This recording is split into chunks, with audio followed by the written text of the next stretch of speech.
projets pilotes au sein d'ATD Quart Monde.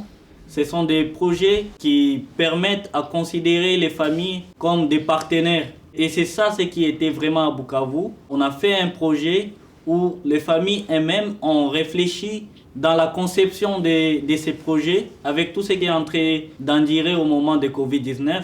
Ils ont participé à sa réalisation et jusqu'à se partager des résultats ensemble.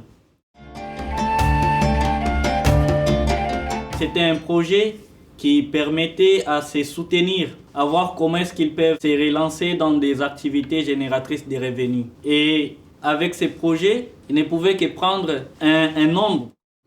Et les nombres étaient à partir des membres des familles solidaires. Ce qui nous avait beaucoup touché, c'est de voir que parmi les membres des familles solidaires, il y a ceux-là qui nous ont dit, on sait que tous, nous vivons dans la grande pauvreté. Mais parmi nous, on sait aussi qu'il y a ces personnes-là dont leur situation est plus difficile que nous. Et des personnes comme Maman Louise se sont dit, tout ce que vous avez prévu pour moi, je voulais qu'on la donne à une autre personne qui souffre plus que moi.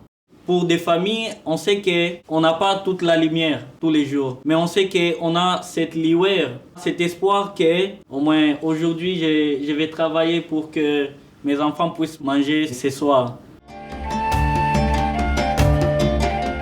Il y a eu des grands résultats que nous avons vraiment vécu avec les familles. Il y a eu d'abord une adhésion aux familles dans des mutuelles de santé.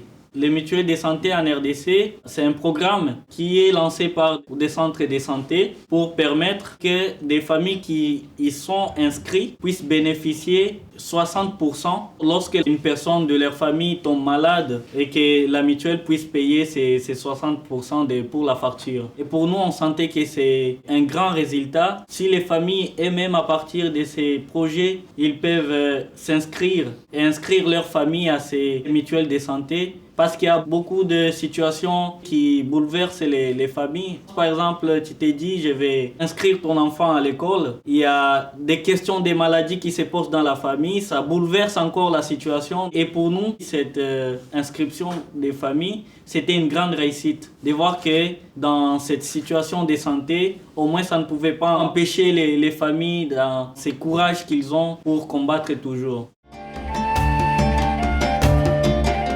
La Caisse de solidarité, ils se sont dit, nous qui avons bénéficié de ces projets, on sera en train de mettre quelque chose dans cette Caisse de solidarité. Cette caisse, elle ne sera pas pour nous, mais elle sera pour chercher d'autres personnes qui vivent dans la grande pauvreté et dont le Covid-19 affaiblit. Et que tout ce que cette caisse pourra générer après, ça va aider aussi à ces familles qui sont écartées, qui sont isolées, qui sont oubliées, aussi à les lancer dans des activités génératrices de revenus. Les familles elles-mêmes, ils ont aussi créé un moment d'échange, de partage des savoirs. On crée cet espace pour nous permettre de nous rencontrer et pour se partager des expériences. Que moi, par exemple, qui continue à réussir, que je puisse partager mes secrets à comment est-ce que j'ai fait pour réussir. Que celui qui se retrouve dans la voie des faillites puisse se relancer à partir des expériences de l'autre. Il y a eu une femme qui nous a dit « Avant, on ne me respectait pas dans ma communauté. Et aujourd'hui, au moins à partir de ces activités que j'ai faites, j'ai pu retaper ma maison.